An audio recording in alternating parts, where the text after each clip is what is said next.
Blackstone Publishing presents Everything That Follows by Meg Little Reilly. This book is read by Amy McFadden. For Josephine and Annabelle, who make me hopeful. Prologue. There is a moment in any event when momentum takes over and dictates the direction and force of everything that follows. It's the energetic tipping point, beyond which some things become irreversible. The outcome is not entirely prescribed by that momentum, but it can no longer be undone. It's the backrush, the seaward return of a wave after it crests and topples on the shore.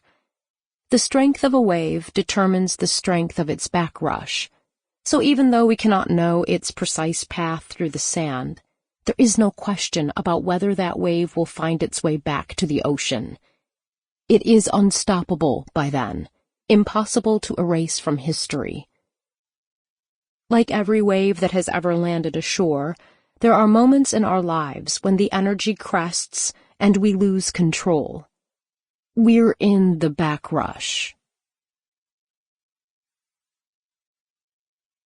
Chapter 1. It didn't seem dangerous until the rain started. Not really.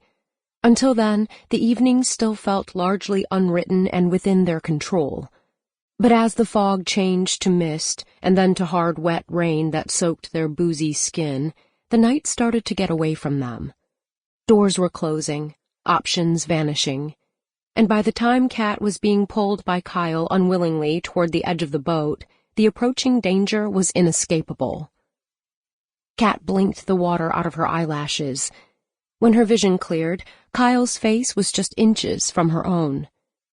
Someone watching from behind might have mistaken them as a couple in an intimate embrace, that suspension of breath before a first kiss. But that person would have been wrong. Their closeness was not voluntary. Kat twisted her torso around and tried to get a clearer view of where behind her Hunter was seated, but Kyle's fingers dug harder into her waist. He was leaning back against the wall of the whaler's stern, pulling her weight toward him. All she could see beyond his body was the black, churning ocean. 3 of them were on the boat, Kat, Kyle, and Hunter. So maybe the encounter didn't really look romantic. 3 people made it something else.